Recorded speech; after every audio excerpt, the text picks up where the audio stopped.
So we were not required to work for the company. And that was not something that my parents sort of drove. And my uncle and my aunt, his wife, and their boys, it was a little, I don't know that it was an expectation, but so, two family branches, two brothers, 8 children between the two of them. And they took a path that was fairly, they stayed in town, they went to work for the company, they went to school nearby, and then they went to work for the company. And it just was difficult. It was just difficult. Our family went a little further afield, and by kind of nature, just stayed further outside the company. So my decision to come into the business was not vocational.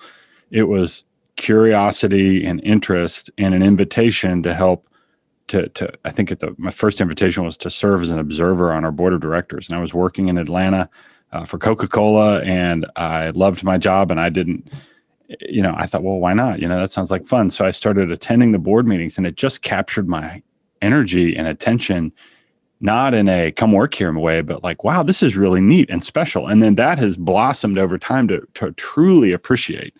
And anybody who is part of a family business, I think, should just pause and remember this, because there's a lot of cynicism sometimes when there's an expectation attached to it, or there's a lot of difficulty. But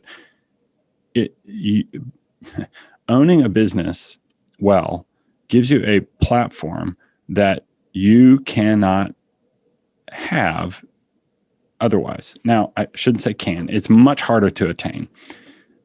And the equivalent amount of assets in the form of cash in the bank doesn't give you the influence that an operating business has, with its tentacles out into the community and the employment benefits we already talked about earlier. Just that has a huge ripple effect. So I felt like that was part of it for me, was truly, wow, look, if I'm an effective influencer in this circle into which I've been invited because I'm an owner, and now I've been invited into this next layer of stewardship, if I'm effective at this, it has a significant multiplier effect over my own sort of witness and impact. And multiple times over now, that was 23 years ago, I've seen that in play. And a simple example would be, influencing how we handle our corporate giving, not to whom, but structurally, how much, where, and things like that. And that's just one example that most people would understand, because they're hopefully giving, and they're tithing, and they're generous with their income, no matter whether they own a business or they're just receiving a paycheck.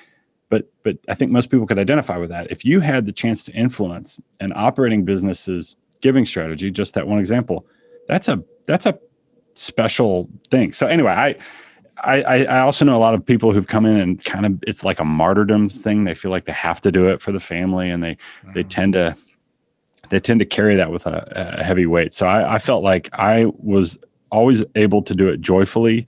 All of my work sort of invested in the business was kind of just personally joyful. It never felt heavy. There were difficulties for sure.